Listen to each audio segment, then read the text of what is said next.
welcome back to Soul Reaver 2. Last time we have created the second temporal distortion, the second paradox, and have entered the third timeline after the encounter with Kain and Raziel refusing to kill him with the Reaver. However, if you follow the story, this is not why Raziel came to the Seraphim stronghold in the first place. No, Raziel wants to find the time streaming chamber and go back in time to find Janos Aldron and get some answers about what he is and what is going on. And as you see, I am not engaging any of these vampire hunters. Yes, they're vampire hunters. You'll see why I got confused for a second in a few minutes. I will only be engaging the ones I absolutely have to when the game locks me down in a room with a few of these vampire hunters.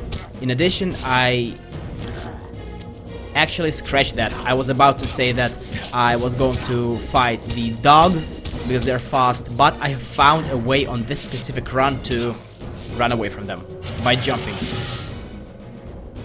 The reason why I got everything mixed up is that in my previous runs, and there was a grand total of 4 because I had some insane technical difficulties with this part, I was engaging them, I was killing them before proceeding.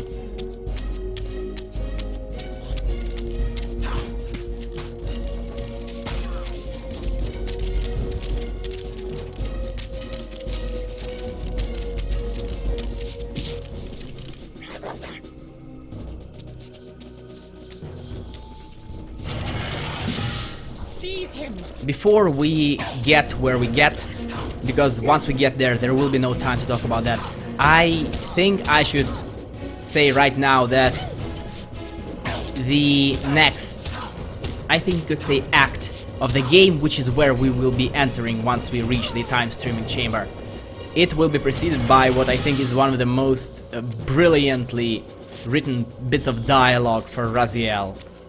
And one of the most amazing cutscenes, but not in the powerful, overwhelming way like the coin scene, or like even the second paradox thing, scene, which was in the last video, but in a different way, but it's not worse.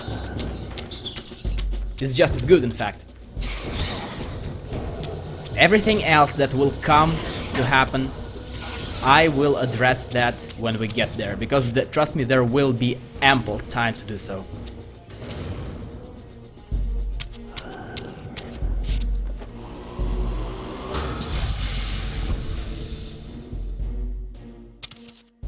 Ah, yes. I like that look on your face, Mobius. You really don't know what to do now, do you, old man? Here you are, caught without your damn staff. I suspect things aren't progressing quite as you'd hoped. You're not used to the fly turning to confront you in your web, are you? Kain's devious influence has poisoned your mind, Raziel. Now you see betrayal everywhere, even in your closest allies. We were never allies, Mobius. Conspirators, perhaps. Briefly. Why did you not kill Kain when you had the chance? He was at your mercy. Precisely. I had a choice, and I chose mercy. And now I know your sordid little secret. The significance of that displacement I felt when the two Reavers came together. Strangely enough, I was enlightened by the devious Kain, not by you. In fact, I've learned much more than you counted on. I understand now how you've tried to manipulate all of history for your own personal gain.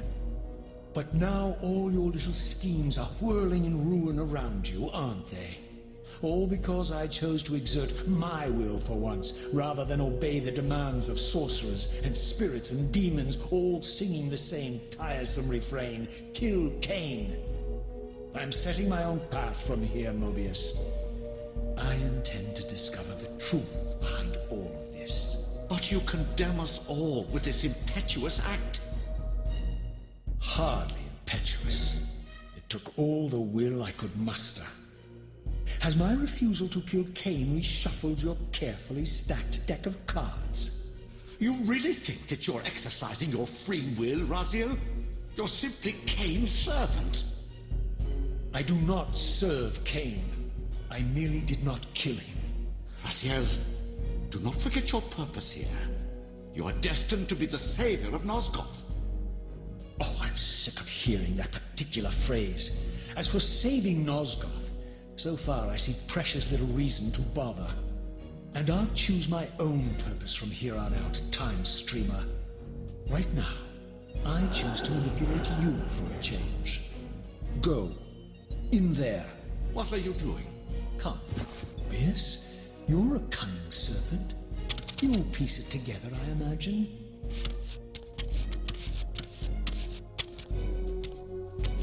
This era is of no further use to me. You will operate this device to provide me passage.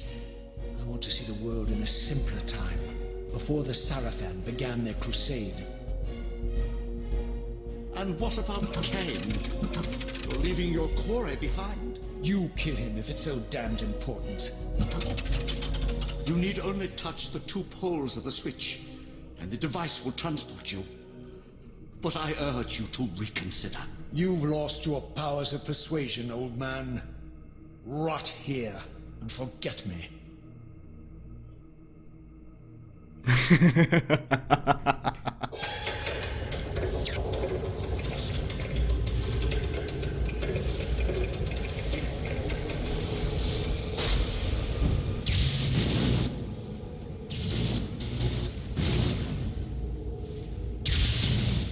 This is how the video title was born.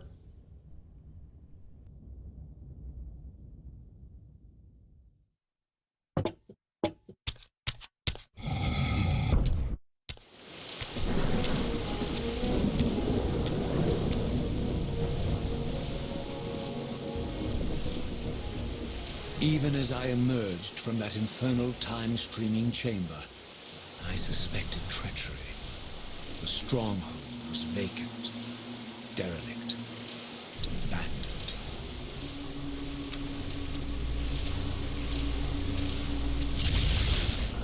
I really loved that dialogue between Raziel and Mobius, because for the first time, Raziel, instead of just being angry or skeptical, Raziel was insanely sardonic.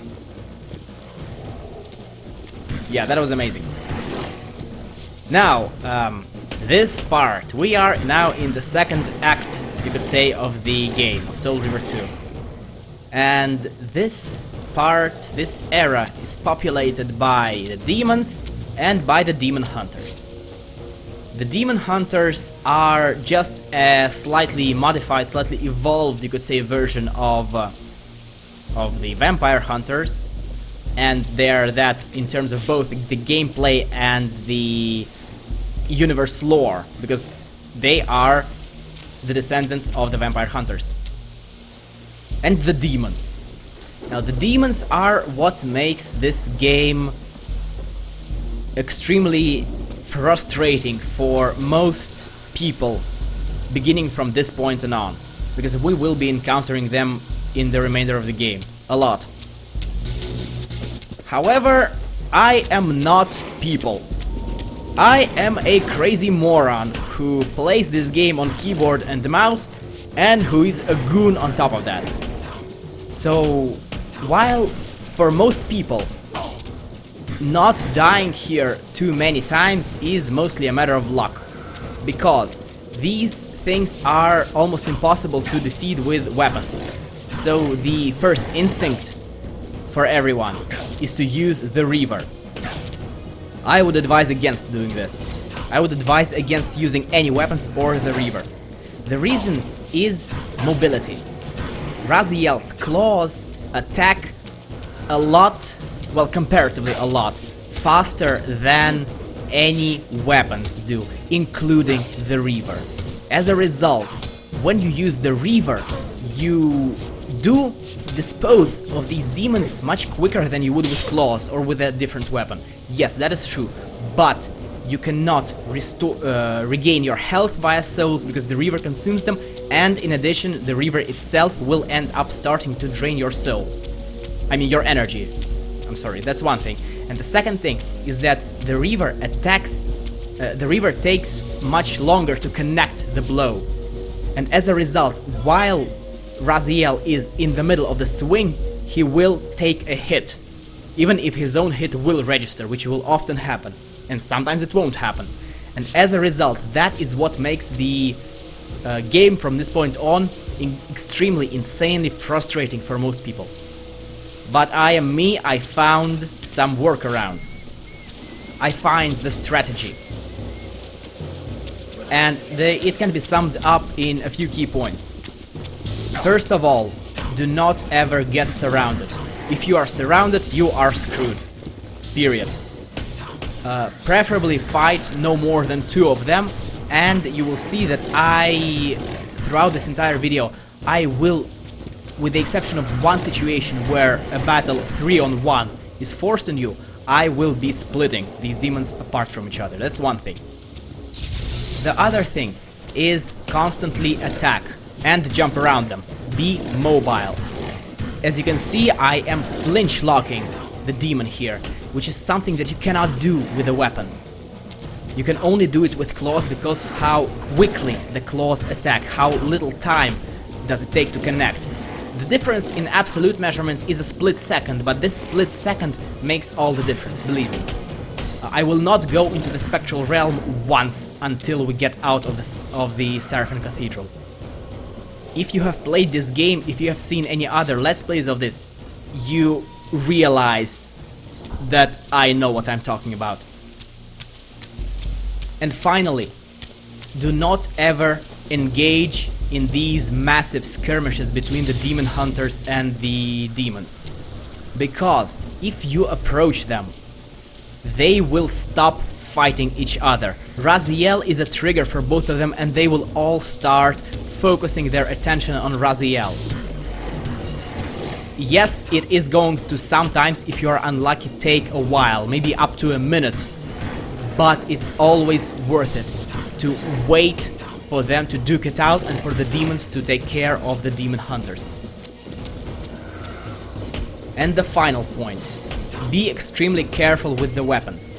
You will not pick them up, Raziel will not pick up any weapons as long as he is in a combat mode, but in these brief intermissions between enemies, when you have to release the lock-on button, Raziel can, and sometimes, if it's nearby, will pick a weapon. And that is a nightmare, because the only way to dispose of the weapon, if that happens, is to run around in circles in search of a split second, of a fraction of a second, to drop it down via the crouch plus heavy attack key. By the way, thanks to the guy who pointed it out that you can actually put down objects that way. That saved my ass on one of the previous runs. Phew. And since everything here is the same, it's easy to mistakenly go in the wrong direction, and I did not realize that I went back until after I have opened this door.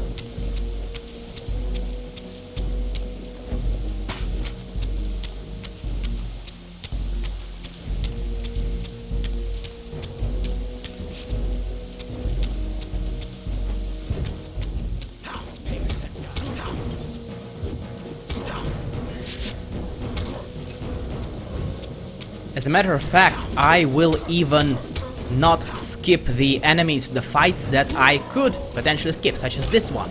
And in one case it will be a fight against demons too.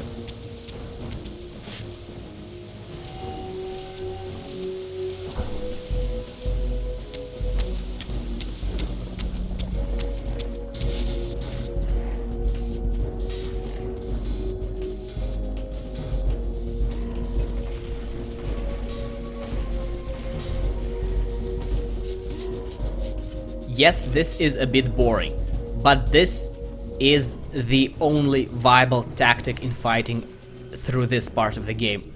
You have to wait for everyone. And now I will wait a bit more for the demons to disperse, and then I will lure one of them out. Yep.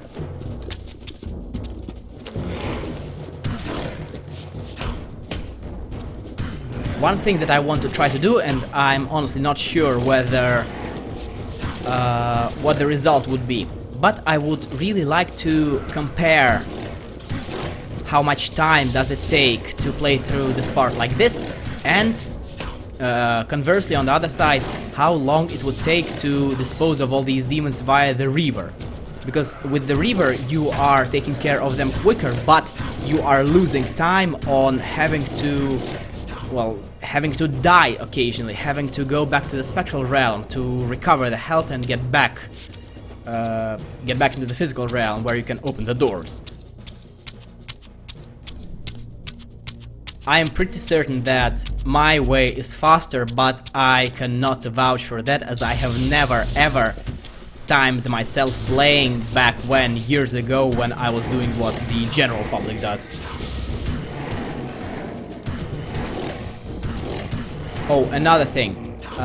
If something like this happens, it's better not to try to jump out of this case, of the situation, but it's better to simply keep attacking, even if all the attacks are blocked, because you will still have some minimal movement, which will allow you to eventually dodge out of that situation.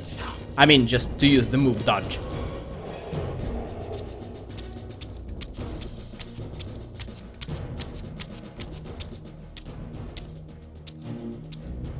If I had any doubts about the era I now occupied, this grotesque tableau certainly eliminated them.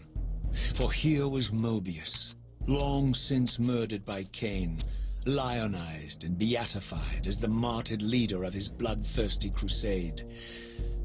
And if I required further evidence, I needed only to behold the gruesome trophy Mobius held aloft. The severed head of Vorador. The final triumphant kill of Mobius's cutthroat mob. His execution marked the annihilation of the vampires. Far from channeling me into Nosgoth's past, Mobius had propelled me over a century to its ghastly future. The intent behind this little detour was unmistakable. Having failed to make me his obedient assassin, Mobius intended to keep me ignorant of my true destiny, which clearly lay in Nosgoth's past. While his deception only reinforced my purpose, Mobius had effectively stranded me here. This left me no course but to explore the era I now occupied and see what changes the century had wrought, following Kain's ill-fated decision. Perhaps time had cleared a path for me into the mountains, where I might unearth more clues behind the mystery of Janos Audron.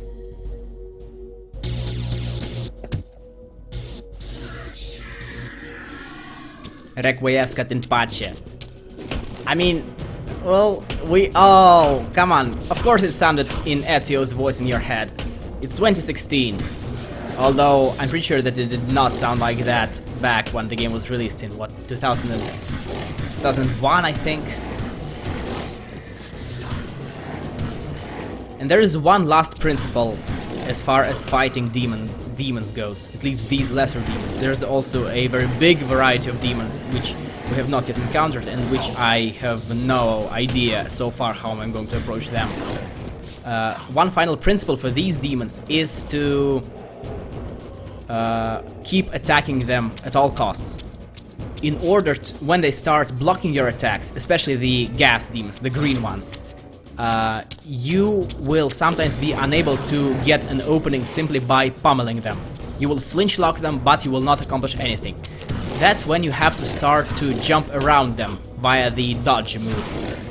This will result in an opening. However, you have to be very, very careful with this, because flinch locking them, not giving them a chance to attack you, not giving them a chance to hit you, takes priority. If you're unsure, just keep pummeling them and look for an opening that way. It takes a bit of time, yes, but it is worth it. That will prevent you from dying. And in this particular case, I was a bit lucky with not picking up any weapons, and I managed to not even get hit a lot of times. My health is always maxed out. in my previous runs, in my previous attempts to record this, I died back. I went to the Spectral Realm once on, I believe, my very first run, and then I was dangerously, very dangerously close to dying a few times. There is some luck involved. Even with all that I said, there is some luck involved, and I realized that I make this seem on video much easier than it actually is, because all of you who play this know how damn difficult it is. Even though I'm pretty sure that the majority of you have not tried to do this the way I am doing it here. That is me innovating the tactics for a 15-year-old game. Or is it 14? I'm not sure.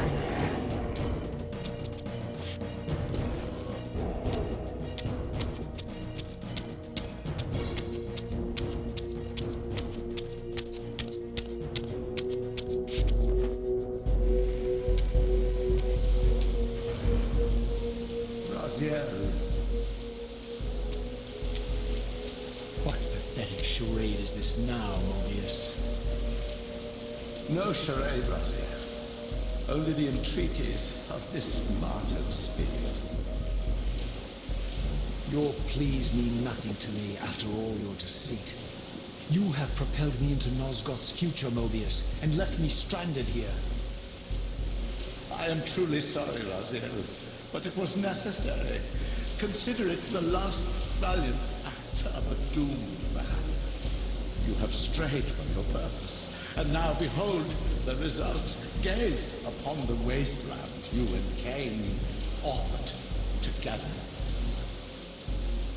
I fail to see how I'm responsible. You spared Kain, and by doing so, you have released a multitude of horrors upon this world. I can accept that Kain has murdered me, President. As the Time Guardian, I foresaw that incident long before it occurred, and I take some small comfort in the fact that Kain remains the sole survivor of his vile breed. But you have single-handedly made my sacrifice meaningless.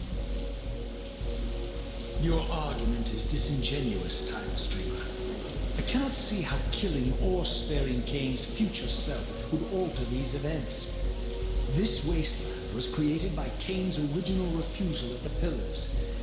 Amidst all these twists and turns, that event has never changed. You are cunning, Mobius.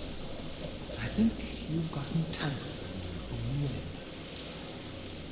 As Kain clings to his precious seat of power, the pillars sink into a mire of decay, dragging all of Nosgoth down with them. I don't think this has anything to do with the Pillars, or Kain's failure to sacrifice himself. I think you're simply afraid, because you don't know what he's up to. He's a wild card, isn't he? And you don't want his influence in your game. Which is why you wanted me to eliminate him. Well, now that he survived, you have no idea what's coming, do you? Maybe, for the first time in your entire life, you're terrified that he may have truly found a third option out of the dilemma you orchestrated for him. Kain's lies have addled your mind. Leave this place and trouble my spirit no more. If you even are a spirit. You've forgotten. I have a way to tell for sure. If you're willing to risk it. I didn't think so. Either way, you lose.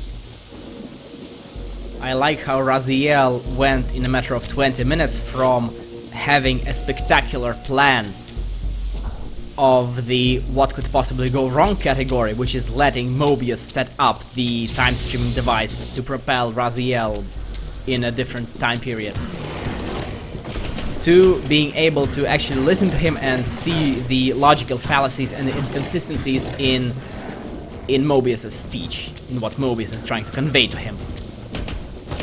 Speaking of, this actually reminds me that I have not yet done my video where I intend to disassemble Mobius's speech in the very beginning, in the very first cutscene in the game. By the way, this is that exact part where you are locked with 3 demons and where you have to fight them, and this is the one time where I died, and this is the time where I was dangerously close to dying. As you could see, I was close to dying here in this playthrough as well, but I wasn't dangerously close, so ultimately it all worked out well. And with this, Raziel is finally out of the Sarafan stronghold. The checkpoint is somewhere over there, to the north. That's where I will start off. And you, in the meantime, enjoy me fighting against the swimming controls. Thank you for watching. I will see you next time. Goodbye.